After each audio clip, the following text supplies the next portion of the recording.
సంపాదిస్తారు. మరి ముఖ్యంగా మన గ్రామంలో ఉన్న వీరమైన కూడా మన బాధ్యత మనది.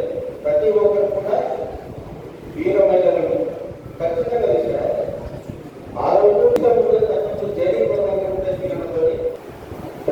ఏకమైన విధానానికి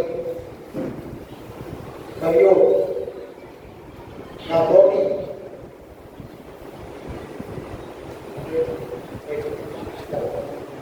తోటి జనసైనికులందరికీ నమస్కారాలు. దేశాన్ని కాపాడుతుంది దేశ సైనికులు, జనసేనని కాపాడుతుంది జన సైనికులు.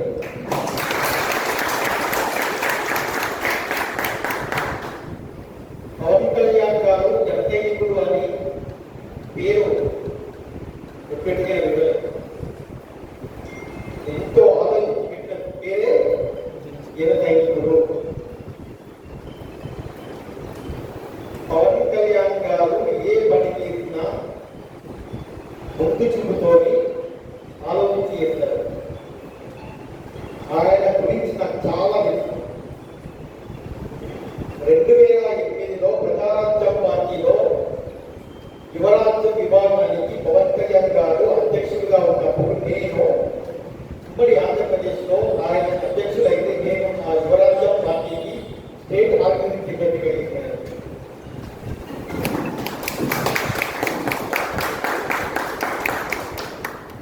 మేము చాలా దగ్గరగా చూసినాం కాబట్టి ఆయన వ్యక్తిత్వం, ఆయన ఐడియాలజీ, ఆయన క్రమశిక్షణ, ఆయన కమిట్మెంట్ ఇలాంటిదో మాకు మాత్రమే తెలుసు. మేము కూడా ఈరోజు ఇంత నిజాయితీగా ఉన్నాము, ఎంతో కొంత మంచి పేరు సంపాదిస్తున్నాము అంటే ముఖ్య కారణం పవన్ కళ్యాణ్ గారే.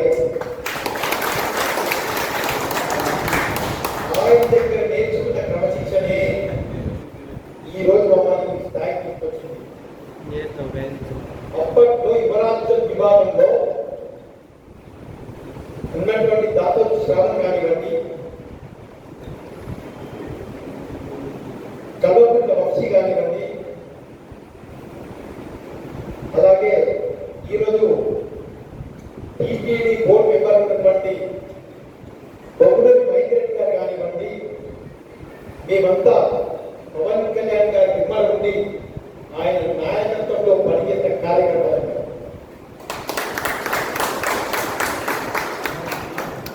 పవన్ కళ్యాణ్ గారిని అందరికీ ఒకటి మాట్లాడుకుంటారు.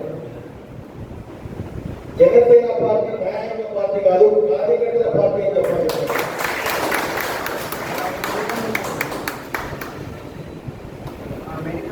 నేను కేవలం పైవారు పంపించిన మధ్యవర్తి మాత్రమే. మీకు అధిష్టానానికి నేను మధ్యవర్తి మాత్రమే. నేనేం గొప్ప వ్యక్తిని కాదు. రేపు ఎంపీటీ టికెట్ ఇవ్వాలన్నా, డిప్యూటీ టికెట్ ఇవ్వాలన్నా, ఎమ్మెల్యే టికెట్ ఇవ్వాలన్నా, ఎంపీ టికెట్ ఇవ్వాలన్నా, ఎమ్మెల్యే టికెట్ ఇవ్వాలన్నా మీ గుణగణాన్ని చూసి, మీ ప్రొఫెక్ట్ చూసి మాత్రమే టికెట్ ఇస్తారు. జనసేన పార్టీ డబ్బులతో రాజకీయాలు చేయదు. Janasena party zero budget party చేస్తుంది. దాని అర్థమైంది, డబ్బులు లేకపోయినా కూడా రాజకీయం చేసే పార్టీ జనసేన పార్టీ. మీరందరూ కాబట్టి ఈరోజు రాష్ట్ర ప్రజలంతా జనసేన వైపు చూస్తూ ఉన్నారు, కొత్త పార్టీల వైపు చూస్తున్నారు. ఏది ఏమైనా టీఆర్ఎస్ పని అయిపోయింది, కాంగ్రెస్ పని అయిపోయింది కాబట్టి జనసేన పార్టీకి మంచి భవిష్యత్తు ఉంది. రాజకీయాల్లో మార్పులు రావాలంటే, సామాజిక న్యాయం జరగాలంటే జనసేన సరైన పార్టీ అని అందరూ ఆలోచిస్తూ ఉన్నారు.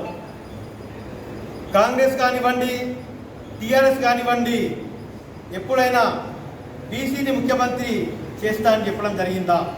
ఇన్నిసార్లు అధికారంలోకి వచ్చిన బీసీని ముఖ్యమంత్రిని చేశారా? చేయలేదు.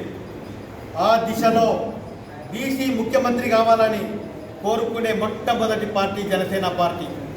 పవన్ కళ్యాణ్ గారు ఆలోచించేది ఒకటే, యువత రాజకీయాల్లోకి రావాలి, అవినీతి రాజకీయాలు ఉండకూడదు, ఈ తుప్పు పట్టిన పార్టీలు, ఈ సిల్వు పట్టిన పార్టీలన్నింటినీ ఖతం చేసి నూతన రాజకీయాలు రావాలని చెప్పేసి కోరుకుంటా ఉన్నారు. Thank you very much.